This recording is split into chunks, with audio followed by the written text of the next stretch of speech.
सोचिए, अगर एक 7 साल की बच्ची अचानक कहे मैं पहले भी मर चुकी हूं, अगर वो आपको उस घर तक ले जाए जहां वो कभी रही ही नहीं, उस कॉलेज की बेंच दिखाए जिस पर उसका नाम खुदा हो, और फिर कहे मेरी मौत हादसा नहीं थी, मुझे मारा गया था, क्या ये सिर्फ कल्पना है या सच में आत्माएं अधूरी सच्चाई लेकर लौटती हैं? ये सच्ची घटना आपके रोंगटे खड़े कर देगी। ऐसे ही घटनाओं और आत्म रहस्य जानने के लिए हमारे चैनल को सब्सक्राइब कर लीजिए। वीडियो छोड़ना मत, क्योंकि अंत में जो सच सामने आएगा वो आपकी सोच बदल देगा। बरसात की रात थी, आकाश में बिजली झिलमिला रही थी और कर्नाटक के कोप्पल जिले के एक छोटे से गांव हुलिहक्का में सब सो चुके थे। चारों तरफ सिर्फ मेंढकों की टर टर और बारिश की टिप टिप गूंज रही थी। वहीं गांव के आखिरी छोर पर मिट्टी और गोबर से लिपे एक घर में अचानक एक 7 साल की लड़की आयरा चीखते हुए उठ बैठी। उसका चेहरा पसीने से भरा था, सांसें फूली हुई थीं और आंखों में डर। मां कविता जल्दी से उठी, उसे गले लगाया। क्या हुआ आयरा, बुरा सपना देखा क्या? आयरा ने कांपती आवाज में कहा, मम्मी, ये मेरा घर नहीं है, मेरा असली घर तो बेंगलुरु में है। कविता ठिठक गई। क्या मतलब? आयरा बोली, मैं वहां कॉलेज में पढ़ती थी। मेरा नाम तन्या था, मेरे पापा का नाम समर था, और मेरी अलमारी में एक किताब थी जिसमें मैंने गुलाब की सूखी पंखुड़ी रखी थी। कविता सन्न रह गई, उसकी आंखें फैल गईं। ये बातें तूने कहां से सुनी? मैंने नहीं सुनी मम्मी, मैंने जिया है। सुबह होते ही ये बात पूरे मोहल्ले में फैल गई। दादी मंगला देवी हंसी, बच्ची के मन में कोई कथा गुजरी होगी, वही बक रही है। पिता शंकर ने भी कहा, अरे छोड़ो, फिल्में देखकर ऐसे ही बोल रही होगी। मगर आयरा की बातें रुकती नहीं थीं। कभी कहती, हमारे घर की बालकनी से एक पीले रंग का मंदिर दिखता था। कभी वो मिट्टी में उंगली से रास्ते बनाते हुए कहती, इस गली से बेकरी की खुशबू आती थी, यहीं से स्कूल जाते थे। गांव वाले बातें करने लगे। कोई बोला लड़की में आत्मा का वास है, कोई बोला किसी का साया चिपक गया है। मगर शंकर के मन में कुछ गहराता गया। उसकी बच्ची इतनी बारीकियां कैसे बता सकती है जो उसने कभी देखी नहीं? समय बीता और एक दिन ऐसा आया जिसने सब कुछ बदल दिया। गांव की सड़क पर अचानक एक बस पलट गई। चीखें, खून और अफरा तफरी। आयरा अपने घर के दरवाजे पर खड़ी थी। उसने जैसे ही उस पलटी बस को देखा, शरीर कांपने लगा, चेहरा पीला पड़ा और फिर उसने धीरे से कहा, ऐसे ही मरी थी मैं 2010 में। जब मैं कॉलेज से घर जा रही थी, एक बस ने मुझे टक्कर मारी थी। मैं तन्या थी। पिता के पांवों तले जमीन खिसक गई। तू ये सब कैसे बोल रही है? क्योंकि मैं वही हूं, आयरा रोते हुए बोली, मैं वहीं मरी थी। अब परिवार सन्न था। उन्होंने तय किया सच्चाई जांची जाएगी। अगले हफ्ते वे बेंगलुरु जाएंगे। रविवार की सुबह वे तीनों, पिता शंकर, मां कविता और नन्ही आयरा, बस में बैठ गए। गांव की हर आंख उनके पीछे थी। आयरा खिड़की के पास बैठी थी। बाहर बारिश के बाद की भीगी जमीन चमक रही थी। आयरा की आंखों में अजीब सी चमक थी। पापा, अब मैं घर जा रही हूं। बेंगलुरु पहुंचते ही ट्रैफिक, हॉर्न और भीड़ देखकर गांव के ये लोग घबरा गए, लेकिन आयरा बिल्कुल नहीं। उसने सीधे उंगली उठाई, यहीं से बाएं मुड़ो, फिर एक पीले रंग का गणपति मंदिर आएगा, उसके पीछे मेरी गली है। पिता ने एक दूसरे को देखा। थोड़ी दूर आगे बढ़े तो सचमुच वही पीला मंदिर। गली में दाखिल होते ही आयरा रुक गई। यही था मेरा घर। दूसरी मंजिल पर दरवाजा खुला, सामने एक बूढ़ी महिला थी, माथे पर दुपट्टा, आंखों में सन्नाटा। आयरा उन्हें देखते ही रो पड़ी। मां, पहचाना नहीं? मैं तन्या हूं। उस औरत की सांसें थम गईं। क्या नाम लिया तूने? तन्या? तन्या समर। महिला फफक पड़ी। मेरी तन्या तो 2010 में मर गई थी, बस एक्सीडेंट में। कविता और शंकर के शरीर में झुरझुरी दौड़ गई। आयरा उस घर के अंदर गई, दीवारों को छुआ, पुरानी मेज पर हाथ रखा, सीधी अलमारी तक पहुंची और बोली, इसके अंदर मेरी किताब है जिसमें गुलाब की सूखी पंखुड़ी रखी है। किताब निकाली और सचमुच उसमें वही पंखुड़ी थी। सबकी आंखें नम हो गईं।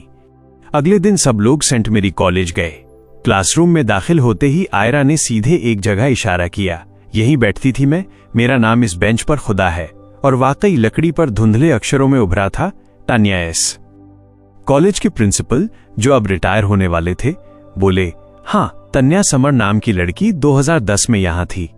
बस दुर्घटना में उसकी मौत हुई थी। कमरे में एक सन्नाटा पसर गया।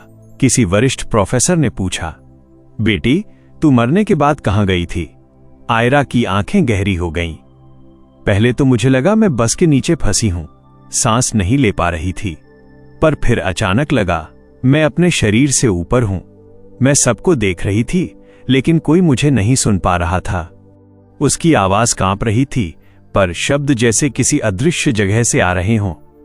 13 दिन तक मैं अपने घर के आसपास मंडराती रही। मां रो रही थी। मैं पास जाकर उनके बालों में हाथ फेरना चाहती थी, पर मेरा हाथ उनके आर पार निकलता था। सब कुछ दिखता था, पर मैं छू नहीं पाती थी। फिर एक दिन 2 अशुभ छायाएं आईं। उन्होंने मुझे अंधेरे सुरंग में खींच लिया। वहां धुआं था, चित्कारें और बहुत सी आत्माएं। किसी का चेहरा इंसान जैसा, किसी का धुंधला साया। हमें एक नदी पार करनी थी, काली, गाढ़ी और गंध से भरी। कमरे में बैठे छात्र सिहर गए। मैं डरी थी, पर किसी शक्ति ने मेरा हाथ पकड़ा। अच्छे कर्मों की वजह से मैं उस नदी को पार कर सकी। फिर मुझे एक विशाल सभागृह में लाया गया। वहां एक तेजस्वी आकृति बैठी थी, जिसने कहा, तेरे पाप और पुण्य बराबर हैं। तुझे दोबारा मनुष्य रूप में लौटना होगा। तेरा नया जन्म दक्षिण में एक छोटे गांव में होगा। वहां तेरा परिवार तुझे अपनाएगा। बोलते बोलते आयरा की आंखों से आंसू गिरने लगे। फिर अचानक अंधकार छा गया। मुझे लगा मैं किसी बंद जगह में हूं। वही गर्भ था, और 9 महीने बाद मैं फिर जन्मी। कमरे में कुछ लोग रो रहे थे, कुछ सिर्फ देखते रह गए।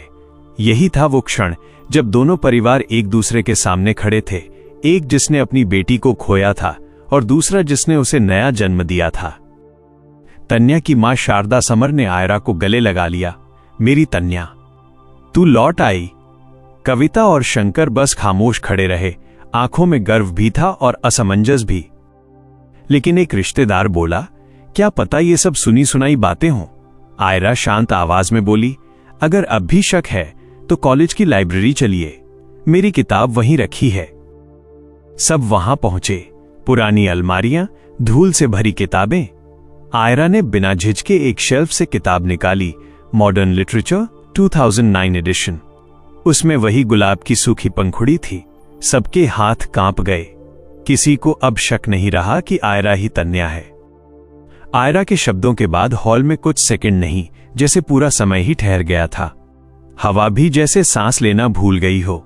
कॉलेज के उस कमरे में बैठे हर इंसान के मन में एक ही सवाल गूंज रहा था, क्या सच में आत्मा लौटकर आती है, या ये सब किसी अधूरी कहानी का आखिरी सच है? शारदा समर ने आयरा का चेहरा दोनों हथेलियों में थाम लिया। उसकी उंगलियां कांप रही थीं। अगर तू मेरी तन्या है, उनकी आवाज टूट गई, तो तू हमें छोड़कर क्यों चली गई थी? आयरा ने पहली बार नजरें झुका लीं। मैं जाना नहीं चाहती थी। मम्मी, ये शब्द मम्मी कविता के दिल में किसी सुई की तरह चुभ गए। शंकर ने धीरे से कविता का हाथ पकड़ लिया। दोनों समझ नहीं पा रहे थे कि वे क्या महसूस करें, खोने का डर या किसी और के दुख का बोझ। उस दिन के बाद आयरा बदलने लगी। अब वो सिर्फ बीते जन्म की बातें नहीं करती थी, बल्कि रातों को नींद में बड़बड़ाने लगी। कभी कहती, बस तेज थी, ब्रेक नहीं लगे। कभी अचानक उठकर बैठ जाती, मुझे मत छोड़ो, मैं अकेली हूं। कविता हर रात उसके सिरहाने बैठती, मगर अब उसे ऐसा लगने लगा था कि वो सिर्फ अपनी बेटी को नहीं, किसी और की अधूरी जिंदगी को भी सुला रही है। एक रात कुछ ऐसा हुआ जिसने सब कुछ फिर हिला दिया। आधी रात थी। गांव के बाहर पीपल के पेड़ से अजीब सी आवाजें आने लगीं। हवा ठंडी नहीं, भारी लग रही थी। आयरा नींद में चलती हुई घर से बाहर निकल गई। कविता की आंख खुली तो बिस्तर खाली था। आयरा, उसकी चीख पूरे घर में गूंज गई। शंकर दौड़ते हुए बाहर आया। पीपल के पेड़ के नीचे आयरा खड़ी थी, आंखें खुली थी पर देख नहीं रही थी।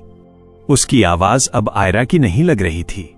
मैं अभी गई नहीं हूं, मेरा एक काम बाकी है। शंकर का गला सूख गया। कौन सा काम? आयरा ने धीरे से उंगली उठाई गांव की कच्ची सड़क की ओर। वो आदमी जिसने बस का ब्रेक फेल होने दिया, वो आज भी जिंदा है। कविता के पैरों तले जमीन खिसक गई। तू क्या कह रही है? आयरा की आंखों से आंसू नहीं, गुस्सा टपक रहा था। मेरी मौत हादसा नहीं थी, वो हत्या थी। अगली सुबह गांव में सन्नाटा था। आयरा को तेज बुखार था। डॉक्टर बोले शरीर कमजोर नहीं है, पर दिमाग किसी भारी तनाव में है। उसी दिन बेंगलुरु से एक फोन आया, शारदा समर का। हमें कुछ मिला है, तन्या की डायरी। शंकर और कविता फिर शहर पहुंचे। डायरी के आखिरी पन्ने पर लिखा था, बस के ब्रेक पहले से खराब थे। मैंने मैनेजर को बताया था। उसने कहा ज्यादा सवाल मत पूछो, अगर मुझे कुछ हो जाए तो ये हादसा नहीं होगा। कविता की आंखों से आंसू गिर पड़े। अब शक की कोई जगह नहीं थी, मगर सवाल अब और गहरा हो गया था। अगर आत्मा वापस आई है तो क्या वो सिर्फ यादें लेकर आई हैं या न्याय मांगने? उस रात आयरा ने पहली बार साफ कहा, जब तक सच्चाई बाहर नहीं आएगी मुझे शांति नहीं मिलेगी। और उसी पल पीपल के पत्ते बिना हवा के हिलने लगे, जैसे कोई देख रहा हो, जैसे कोई इंतजार कर रहा हो। उस रात गांव की हवा में कुछ बदला बदला सा था। न पूरी शांति थी, न पूरा शोर, जैसे कोई अनदेखी मौजूदगी हर सांस के साथ घूम रही हो। आयरा की तबीयत और बिगड़ गई थी। बुखार नहीं था, दर्द नहीं था, पर उसकी आंखों में एक अजीब सी बेचैनी थी, जैसे नींद के भीतर भी वो जाग रही हो। कविता ने उसका हाथ थाम रखा था। सब ठीक हो जाएगा बेटा, अब सो जाओ। आयरा ने धीमी आवाज में कहा, मम्मी, अगर मैं सच जानकर चली जाऊं तो क्या आप मुझे माफ कर देंगी? कविता का दिल धक से रह गया। ऐसी बातें क्यों कर रही है? आयरा ने छत की ओर देखा, क्योंकि हर आत्मा को दो मौके नहीं मिलते। उसी पल बाहर कुत्ते जोर जोर से भौंकने लगे। पीपल के पेड़ की डालियां बिना हवा के हिलने लगीं। शंकर दौड़ते हुए बाहर आया। गांव की कच्ची सड़क पर एक बूढ़ा आदमी खड़ा था, चेहरा झुका हुआ, आंखों में डर। वही आदमी जिसका नाम डायरी में लिखा था, राघव नाइक, बस कंपनी का पुराना मैनेजर। मैं यहां शांति मांगने आया हूं, उसकी आवाज कांप रही थी। मुझे माफ कर दो। शंकर सन्न रह गया। तुम्हें यहां किसने भेजा? राघव ने कांपते हाथ से अपना सिर पकड़ लिया। 3 रातों से एक लड़की सपने में आ रही है, वही लड़की जो बस हादसे में मरी थी। वो मेरी गर्दन पकड़कर कहती है, सच बोलो वरना चैन नहीं मिलेगा। उसी समय आयरा बाहर आ गई, कमजोर शरीर मगर आंखों में आग। उसने राघव की ओर देखा और पहली बार उसकी आवाज पूरी तरह बदल गई। अब पहचान रहे हो मुझे? राघव के मुंह से चीख निकल गई। तन्या? पूरा गांव इकट्ठा हो गया, कोई बोल नहीं पा रहा था। आयरा एक एक कदम आगे बढ़ी। तुम जानते थे कि ब्रेक खराब है, फिर भी बस चलवाई, पैसों के लिए? राघव घुटनों के बल बैठ गया। हां, मैं डर गया था, मालिक ने धमकाया था, मुझसे गलती हो गई। उसकी स्वीकारोक्ति गांव की रात में हथौड़े की तरह गिरी। अगली सुबह पुलिस आई। डायरी, बयान, पुराने रिकॉर्ड, सब कुछ जुड़ गया। 10 साल बाद पहली बार तन्या की मौत को हादसा नहीं, अपराध माना गया। उस दिन आयरा चुप थी, बहुत चुप। शाम को उसने कविता और शंकर को बुलाया। अब मेरा काम पूरा हो गया है। कविता घबरा गई। कौन सा काम? आयरा मुस्कुराई, एक ऐसी मुस्कान जिसमें विदाई छुपी थी। मैं आपकी बेटी हूं, पर मैं किसी और की अधूरी आत्मा भी थी। उस रात आयरा ने पहली बार बिना डर के गहरी नींद ली। सुबह उसकी आंखें खुली, पर अब वे आंखें कुछ ढूंढ नहीं रही थीं। कविता ने पूछा, क्या सपना देखा? आयरा ने सिर हिलाया। नहीं मम्मी, आज पहली बार कुछ भी याद नहीं आया। न बेंगलुरु, न बस, न गुलाब की पंखुड़ी, सब खत्म। कुछ महीनों बाद शारदा समर गांव आई। उन्होंने आयरा के सिर पर हाथ रखा। अब वो लौट नहीं आएगी, पर उसने मुझे शांति दे दी। आयरा ने मासूमियत से पूछा, आप कौन हो? शारदा की आंखों से आंसू बह निकले। कोई जो अब ठीक है। आज आयरा एक साधारण लड़की है। हंसती है, खेलती है, सपने देखती है। लेकिन गांव के पीपल के पेड़ के नीचे आज भी लोग कहते हैं, कुछ आत्माएं यादें नहीं, सिर्फ सच पूरा करने लौटती हैं। और जब सच पूरा हो जाता है तो आत्मा भी मुक्त हो जाती है।